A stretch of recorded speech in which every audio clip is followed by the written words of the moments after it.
আপনারা দেখেছেন কিভাবে তরুণরা স্বৈরাচার হাসিনার পুলিশ বাহিনীকে, ছাত্রলীগ, যুবলীগ, পান্ডালীগকে রুখে দিয়েছে। এই অভ্যুত্থানের যে চেতনা, প্রায় 2000 শহীদ, 30,000 আহত, তারা কেমন বাংলাদেশ চেয়েছিল? একটি নতুন বাংলাদেশ। এই নতুন বাংলাদেশ গঠন করা আমাদের সকলের দায়িত্ব। শুধুমাত্র একটি দল ক্ষমতা থেকে চলে গিয়েছে, সামনে আরেকটি দল ক্ষমতায় আসলে সিস্টেমের পরিবর্তন হবে না। সিস্টেমের পরিবর্তন করার জন্য এই অন্তর্বর্তীকালীন সরকারকে কাজ করতে হবে। আমরা দেখতে পাচ্ছি এখনো পর্যন্ত আওয়ামী পান্ডাদেরকে গ্রেফতার করা হচ্ছে না, শেখ পরিবারের পান্ডাদেরকে গ্রেফতার করা হচ্ছে না। পুলিশের যারা সরাসরি ছাত্র জনতার বুকে গুলি চালিয়েছে, সেই পান্ডাদেরকে গ্রেফতার করা হচ্ছে না। এখনো পর্যন্ত দেখতে পাচ্ছি যে আওয়ামী পান্ডারা বিভিন্নভাবে জামিন পেয়ে যাচ্ছে। আওয়ামী লীগের এমপিরা যারা গণহত্যার রাস্তা পায় তারা জামিন পাচ্ছে। তাহলে এই অন্তর্বর্তীকালীন সরকার কিসের রাষ্ট্র সংস্কার করতে চায়? এখন পর্যন্ত শহীদের প্রকৃত তালিকা আমরা কেউ হাতে পাইনি।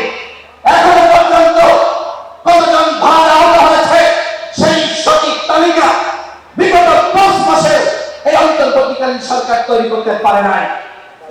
এখনো পর্যন্ত আপনারা দেখতে পাচ্ছেন জনগণ বাজারে গেলে অনেক অসহায় মানুষ, গরিব মানুষ তারা চিৎকার করছে। এখনো পর্যন্ত নিত্য পণ্যের দাম কমাতে পারে নাই। অথচ আমরা দেখতে পাচ্ছি কোন কোন উপদেষ্টা বিরাজনীতিকরণের বক্তব্য দিচ্ছে। রাজনৈতিক দলগুলো 53 বছরে কিছু করতে পারে নাই, তারা বিশাল কিছু করেছে। কি করেছে? আমি তো বললাম এই 5 মাসে তারা এই কাজগুলো করতে পারত। আওয়ামী লীগকে সাংগঠনিক ভাবে নিষিদ্ধ করবে কি করবে না, এখনো পর্যন্ত আমরা দেখতে পাচ্ছি। বিশেষ করে অনেকে বলছে এই ফ্যাসিস্ট পার্টি আগামী নির্বাচনে যেতে পারবে। গণহত্যার বিচারে এই আওয়ামী লীগ নির্বাচনে অংশ নিতে পারবে না।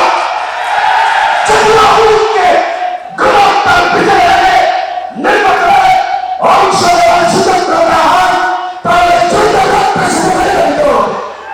আমরা ছাত্র জনতা শহীদের রক্তের সাথে এই সরকারকে বেইমানি করার সুযোগ দিব না। আমরা এই অভ্যুত্থানে আন্দোলন করেছি প্রয়োজনে যদি রাষ্ট্র সংস্কারের জন্য, এবং এই সরকার এখন আওয়ামী লীগকে বিভিন্নভাবে সুযোগ দিচ্ছে। দেখেন সচিবালয়ে আওয়ামী লীগের প্রেতাত্মার আরো বেশি প্রদর্শন করছে, পুলিশের প্রদর্শন করছে, ডিসিএসপি নিয়োগকে কেন্দ্র করে আপনারা দেখেছেন কি কেলেঙ্কারি। প্রত্যেকটা জায়গায় আওয়ামী লীগের পুনর্বাসন করা হচ্ছে। এর নাম কি রাষ্ট্র সংস্কার? এর নাম রাষ্ট্র সংস্কার হতে পারে না। আমরা রাজনৈতিক দলগুলো আমরা রাষ্ট্র সংস্কার চাই, এই সরকারকে আমরা সহযোগিতা করছি। আমরা কেউ বলছি না ডক্টর ইউনূসের পদত্যাগ চাই, আমরা তাদের ভুলগুলো নিয়ে সমালোচনা করছি। এই কারণে যাতে করে তারা তাদের ভুলগুলো শুনলে তারা সঠিক পথে রাষ্ট্র সংস্কার করতে পারে। কিন্তু রাষ্ট্র সংস্কারের নামে যদি আপনারা মনে করেন আরেকটি একাগার তৈরি করবেন, আপনারা আরেকটি দল গঠন করে আগামীতে আবার আপনারা ক্ষমতায় আসার পায়তারা করবেন, সেটি কিন্তু বাংলাদেশের জনগণ মেনে নেবে না। আপনারা কাজ করুন, আমরা সহযোগিতা করব। কিন্তু এই যে দলগুলোর সাথে 3-4টি সংলাপ করলেন, সেই সংলাপের অর্জনটা কি আমি জানতে চাই। কি অর্জন আমাদের হয়েছে? এখনো পর্যন্ত একটি সঠিক রোডম্যাপ বা পরিকল্পনা আপনারা প্রকাশ করতে পারেন নাই। আনলিমিটেড করে কিছু ভালো না। আপনারা এখন যে চিন্তা করছেন আনলিমিটেড, কবে ক্ষমতা থেকে নামবেন, কবে নির্বাচন দিবেন, সেটি আমরা কেউ জানি না। এইভাবে পরিকল্পনাবিহীন একটি আনলিমিটেড সরকার বাংলাদেশের জনগণ দেখতে চায় না। আমরা চাই আপনারা দ্রুত সময়ের মধ্যে আপনারা কি করতে চান এবং বিগত 5 মাসে কি করেছেন তার একটি পরিকল্পনা প্রকাশ করবেন, এবং দলগুলোর যে চাওয়া একটি রোডম্যাপ প্রকাশ করবেন। এতে করে রাজনৈতিক দলগুলোর সংশয় এবং সন্দেহ আপনাদের উপর যে তৈরি হয়েছে সেটি কমবে। অন্যথায় আপনাদের বিরুদ্ধে কিন্তু ফখরুদ্দিন মনিরুদ্দিনের মতন আন্দোলন শুরু হতে পারে। আমরা চাই না সেই ধরনের আন্দোলন হোক।